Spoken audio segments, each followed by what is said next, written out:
Hey everybody, good morning. Welcome to Mikeylito Live After Midnight. I am Mikeylito, and so much is going on in the world of entertainment. I thought I would do a stream today. I got very excited about seeing the Batman, and so I thought I'd talk a little bit about that. I did write a review of the Batman. I went and saw it earlier today in Deer Park, New York, and I thought it was a really good film. So we're going to get into talk about the Batman, but we're also going to talk about came right home from that and saw episode 11 of Star Trek Discovery and episode 1 of season 2 of Star Trek Picard. And then, aside from the Batman, the thing that I'm most excited about is all of the Marvel Netflix shows, which are now called Defenders, the Defender series. All of the Defender series coming to Disney Plus on March the 16th. And we'll talk about that at the end of the show. So, with all of that to talk about, I figured I can get at least a half an hour out of all of this if I can quit fooling around with the camera and everything. And so, first of all, let's talk about uh, Batman, the Batman. Really excellent film. As I said, I came right home and I wrote a review of the Batman, and I figured that I would share that review with you if I could figure out what I'm doing. And here it is. So let's get into it. The Batman. And I think the best way to do this is like this.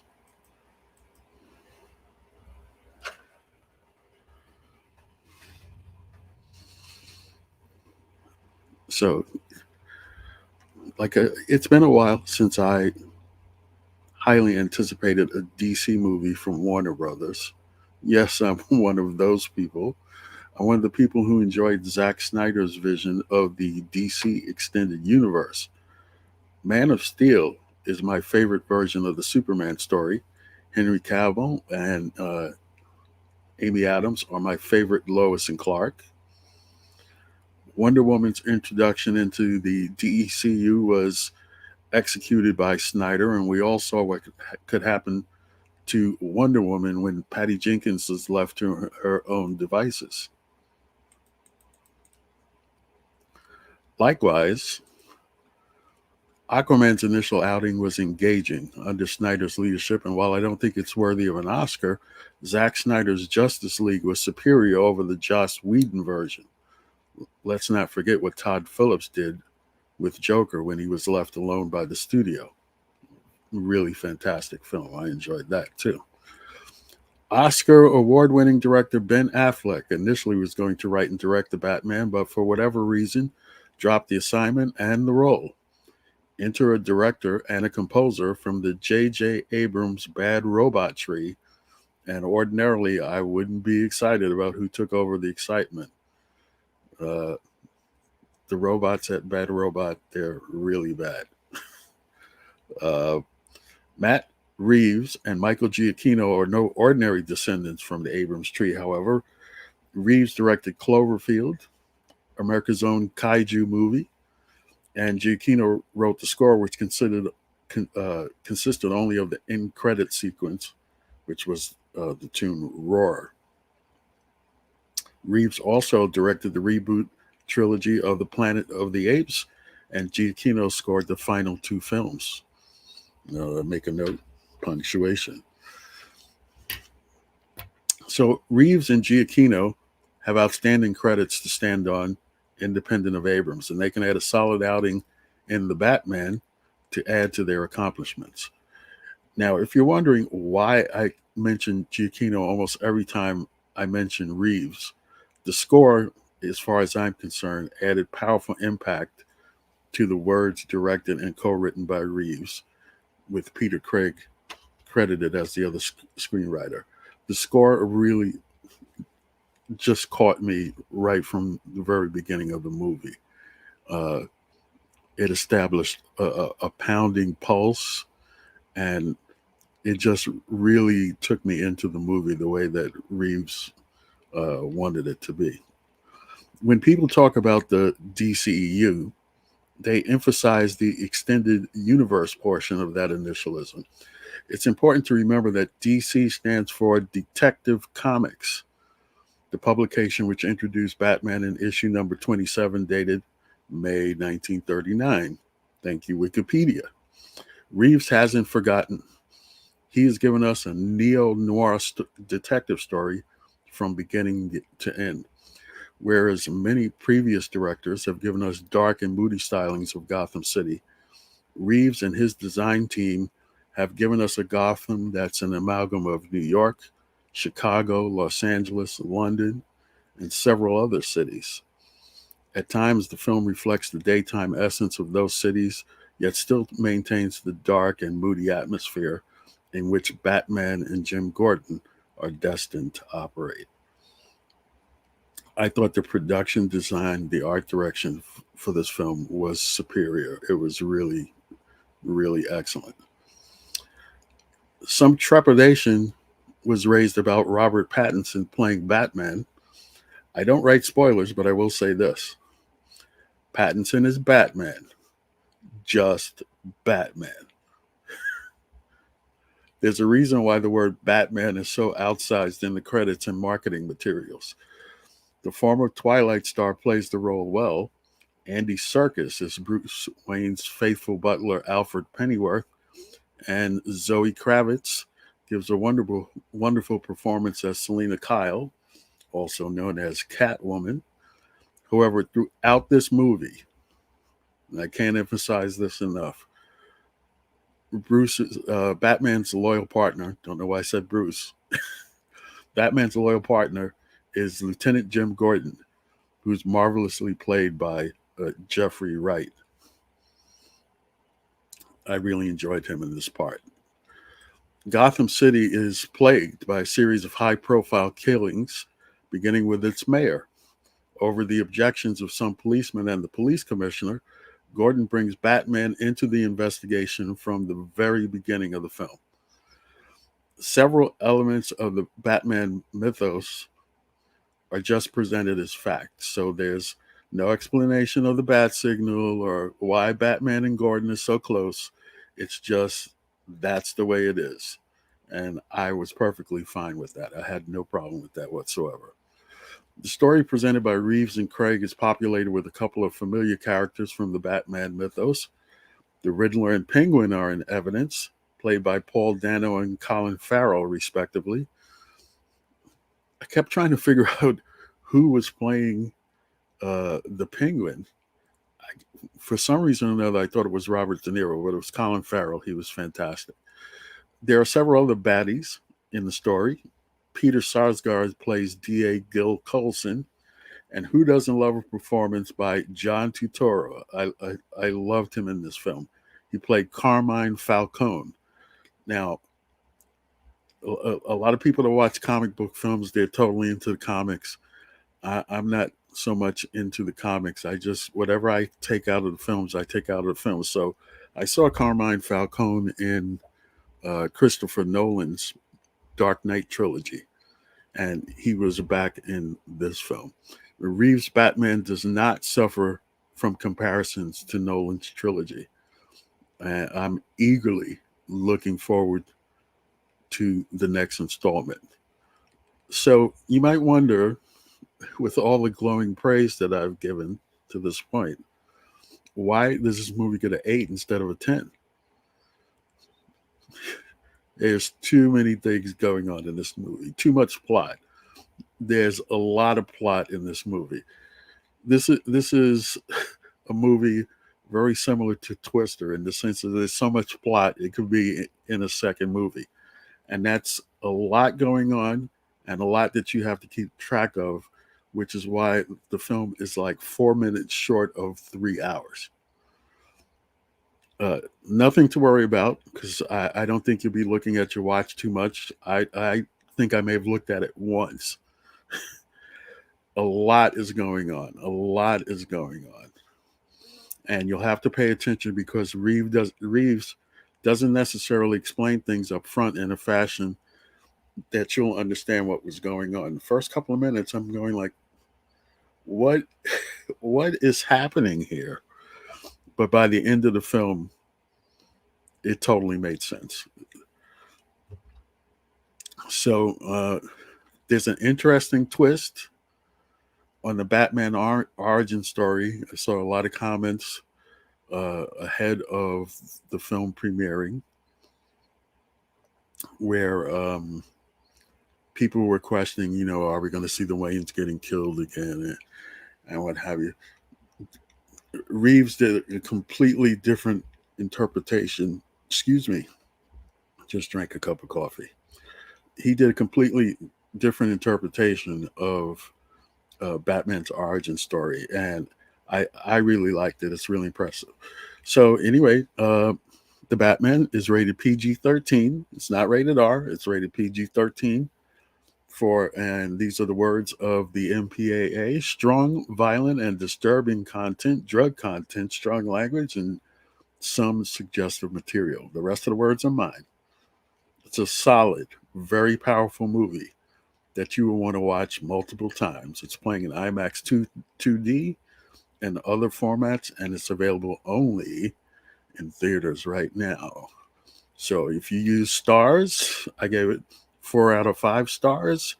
If you use a 10 system, which is what I prefer, I give it an 8.0. Really fabulous film. I'm going to go and see it again. So I don't know how many of you people out there watched it, but if you were watching it, I hope you enjoyed it. You should go and see it again.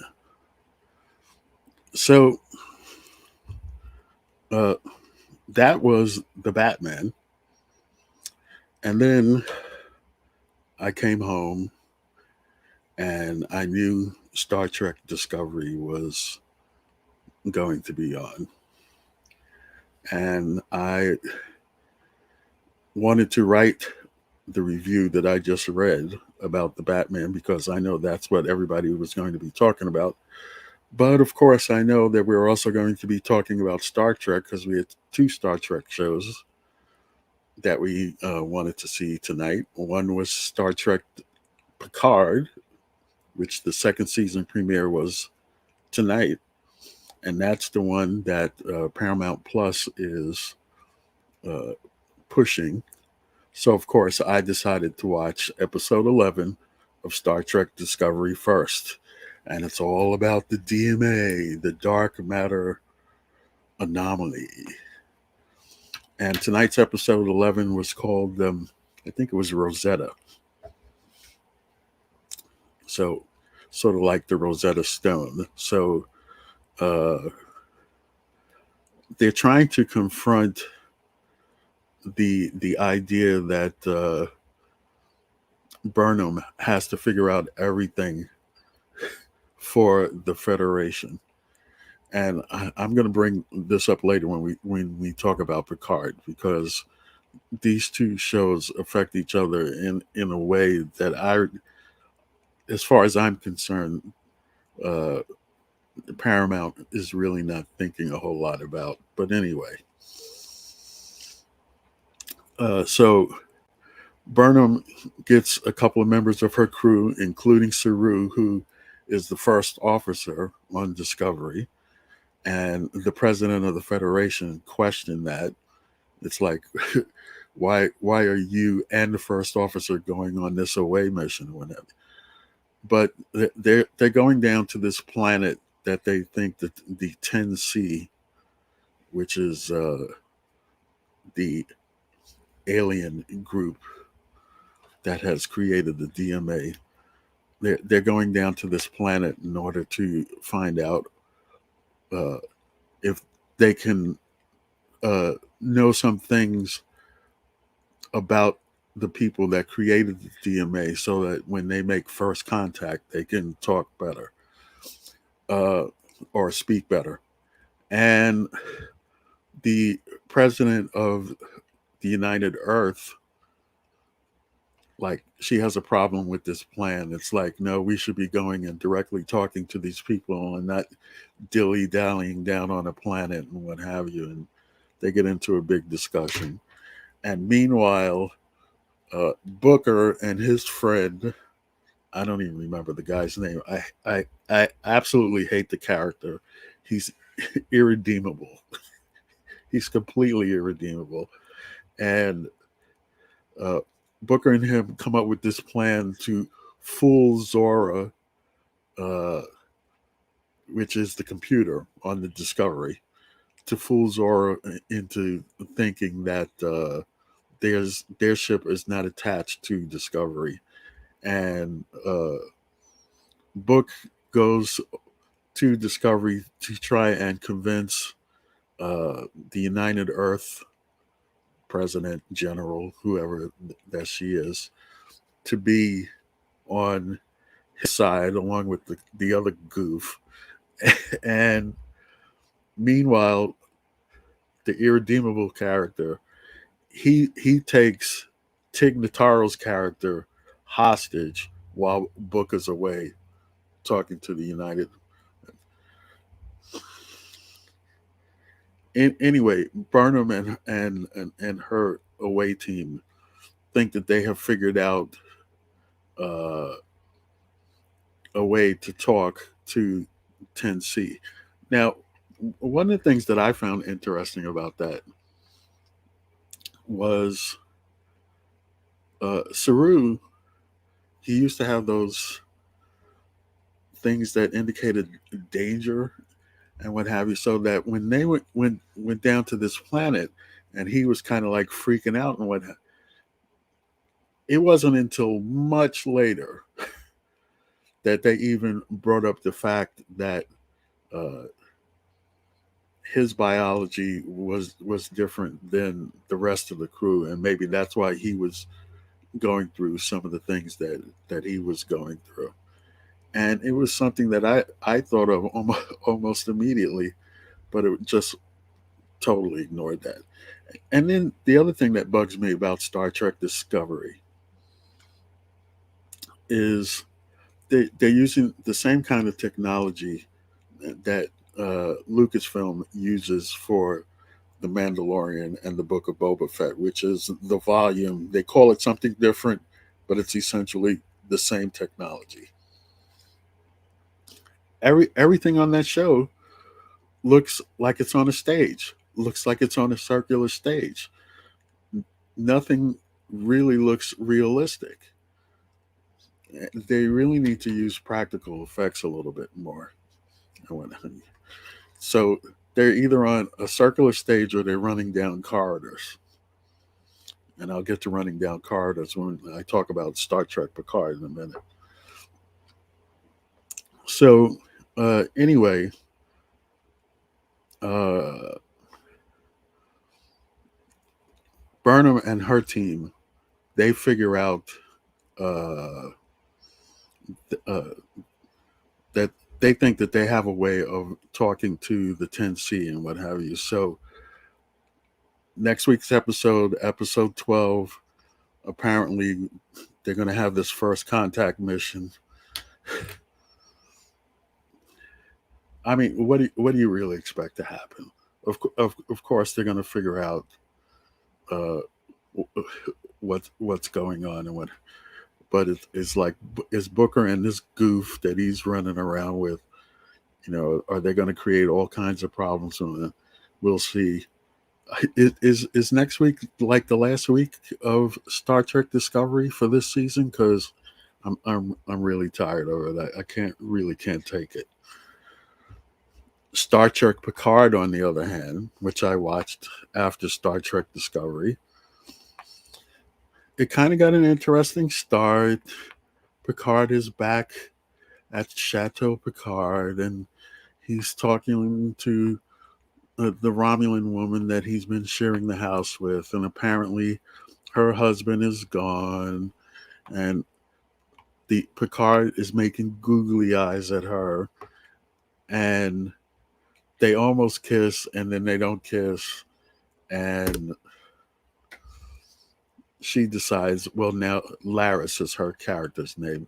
She has to move out because he made this advance, and then he didn't consummate it. And the entire time I'm thinking, is anybody going to mention the fact that he is a synthetic? Because we all know in the last episode, last season, he died and they put his consciousness in a synthetic body. That was never really brought up until almost the end of the episode. And the only one that brought that up was the female doctor that went around killing everybody and then tried to kill herself last season. It it was somewhat interesting. I saw what they were trying to do, but here's the thing, and this is, I said I was going to bring it up when I was talking about the Star Trek Discovery. Picard obviously happens in the time period between Nemesis and uh, Star Trek Discovery, way out there somewhere, and they do their very best to try and do references to what's going on at Starfleet uh, in Picard's time period. He's now Chancellor of Starfleet Academy. He's an admiral now. Him and Starfleet seem to be getting along. They're no longer banning synthetics. Everything's cool. His entire ragtag crew from last season, except for 7 of 9, is now part of the Federation. Elnor has magically reappeared. I don't remember him getting off the board cube last season, but he has magically reappeared, and he's now the first Romulan in Starfleet. And I'm going, nothing, no matter what kind of dramatic tension that they bring to Star Trek Picard during the season, it could be the most fabulous season ever. You could have the most danger ever. Nothing is going to really happen because we already know that the Federation still exists, way off in the future in Star Trek Discovery's timeline. So, what's the point? What is the absolute point? I really don't get it. So, it was kind of an okay episode, and Guinan was there, and Q showed up at the end, and of course, the trial never ends. So, episode 2 next week, I will watch. I'm not hating on it. I don't know what our friend Robert Meyer Burnett has to say about it. I'll have to watch over the weekend and see whether or not he brings it up. But there's probably a good rant in there somewhere.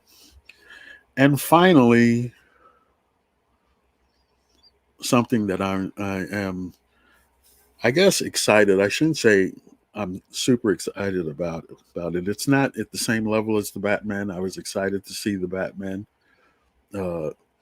It's the first DC film that I've been excited to see in quite a while, ever since Zack Snyder left.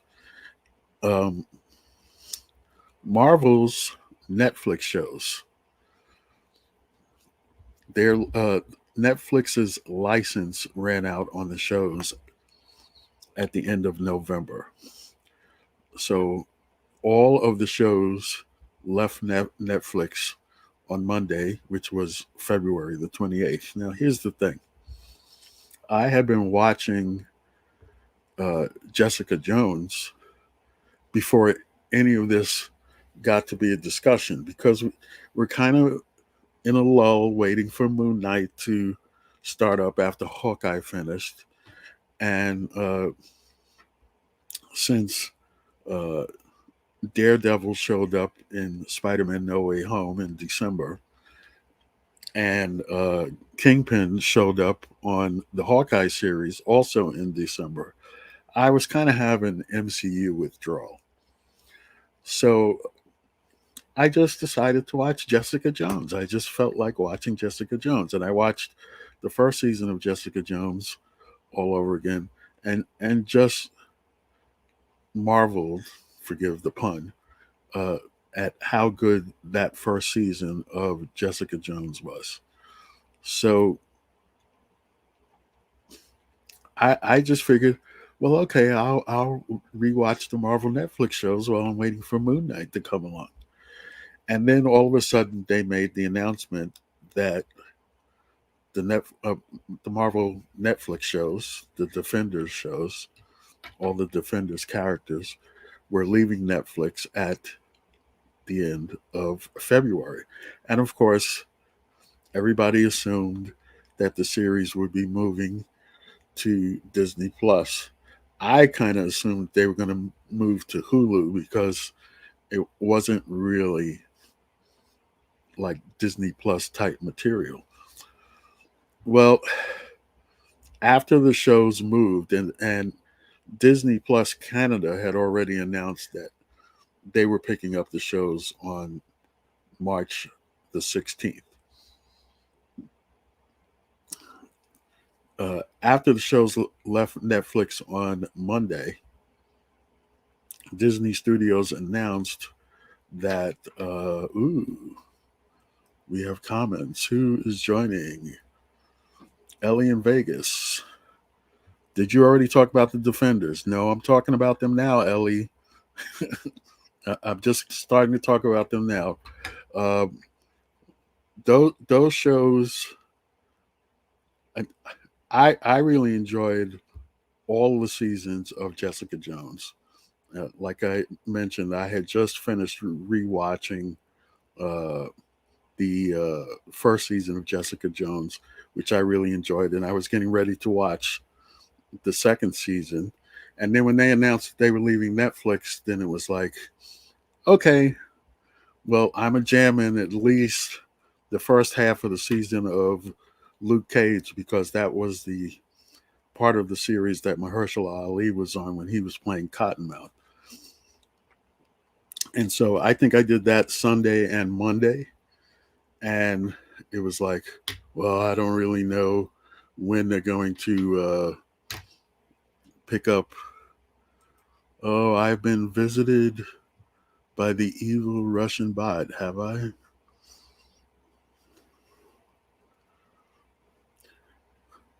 Uh, yeah, Ellie, I see your comment. I would never believe they would go to Disney Plus.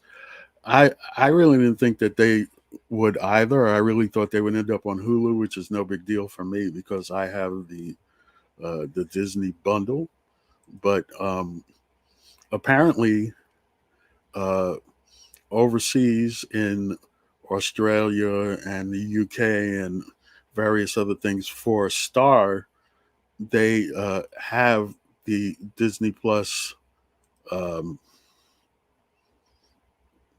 excuse me for just 1 second. Uh, they have the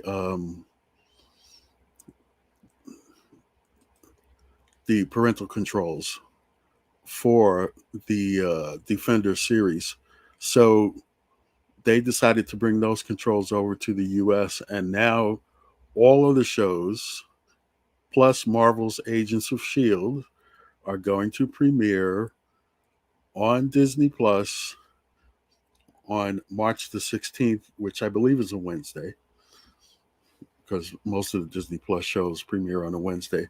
And the way that the parental controls is going to work is if you don't do anything, if you absolutely don't touch the parental controls and what have you won't be able to see the shows because all of the Defenders characters shows are rated TVMA.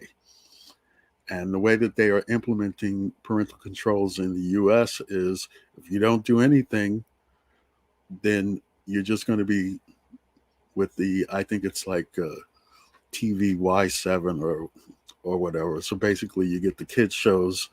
You don't get any of the adult oriented shows. So apparently, Chapek and his crew have decided to do this in advance of bringing Hulu content into Disney Plus because they have a negotiation with Comcast to buy Comcast's share of Hulu. And even though Comcast has given them the rights to run Hulu, they still own, I think it's a 1/3 share of Hulu.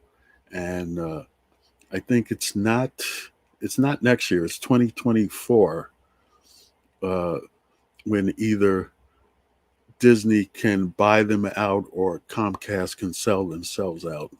Whenever that's the way that works. So anyway, the parental controls go on the 16th, and one reason that they were going to do it anyway is because Moon Knight is expected to be rated TVMA. So they were going to have to change the parental controls for that. So they'll have like a 2-week shakedown period to bring in the Disney Plus shows for a couple of weeks and what have.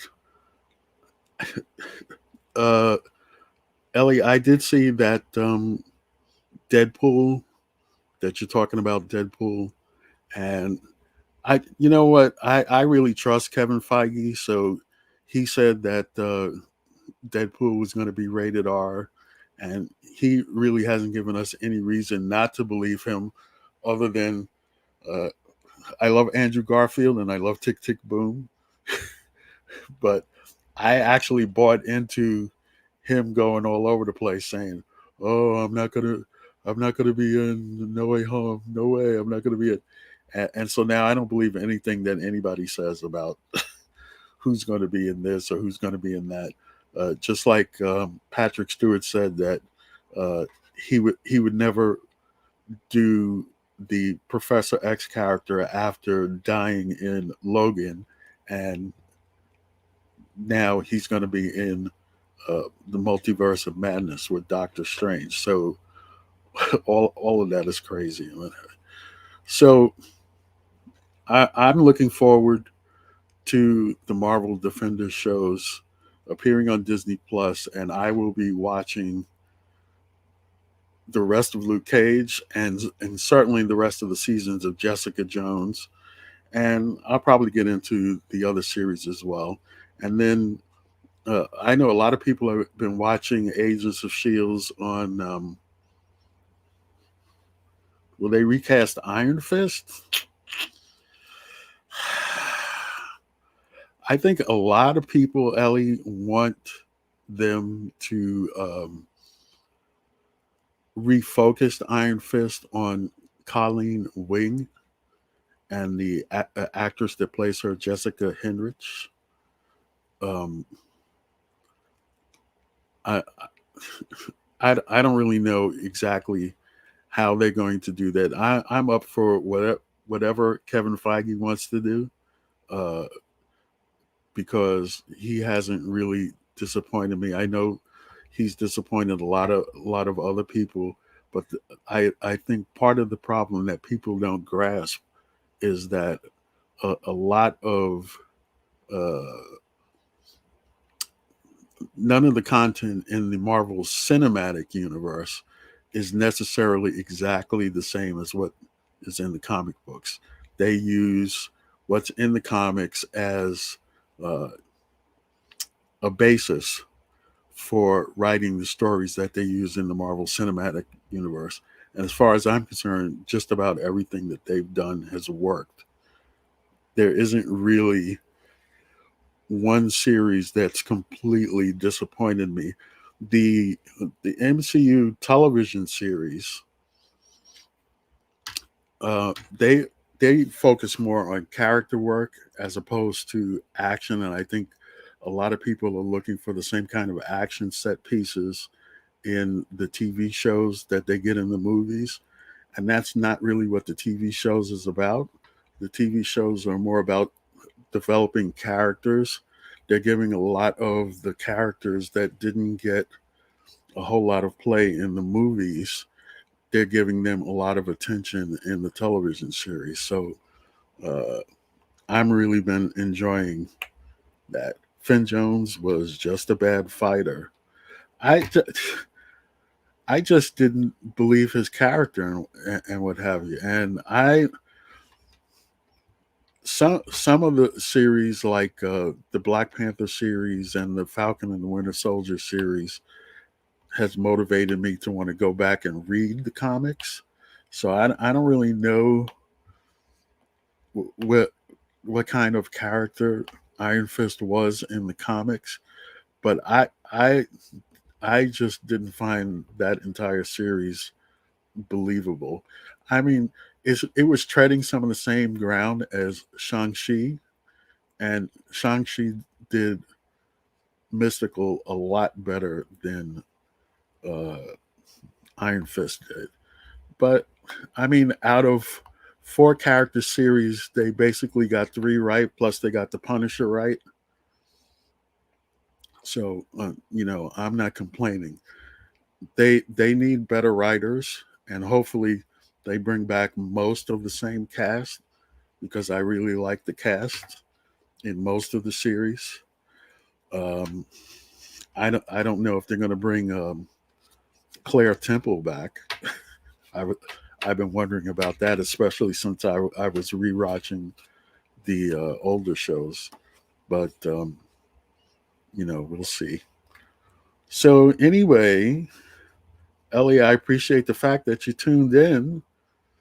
It's nice to talk to somebody, and anybody else that watches either now or in the future, or if you're lurking and what have you, in when I'm doing a live stream, in the description of the live stream is the link that if you want to come on camera and you have a camera and a microphone, you can join me on camera and we can have a conversation.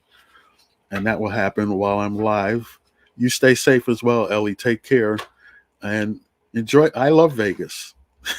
I spent a lot of time out there when I lived in California. Not anymore. Um, so anyway, if you're watching the stream live, you can look in the description, and the StreamYard link is there. You can join me on screen, and I don't know when I'll do my next stream. I did my last stream on August 25th of last year, but just there was a lot of things going on today and what have you, and I felt I'd like to talk about it. I do write a lot, and I see a lot of movies because I'm a Regal Unlimited subscriber. And now that COVID is kind of winding down again, you can look for my movie reviews on my leisure blog, which is at Mikeylito.blog. And every now and then, I don't really do uh, political discussion on the Mikeylito live bannered channels or Twitter feeds. But as Mikeylito myself, I do have my regular Twitter feed and my opinion blog, which is at Mikeylito.com. And you can read my political opinions there if that's what you want to do. So let me just say thanks to Ellie for joining me, and thanks for anybody else who joins and watches the stream. And I will see you all the next time. And until the next time, bye bye.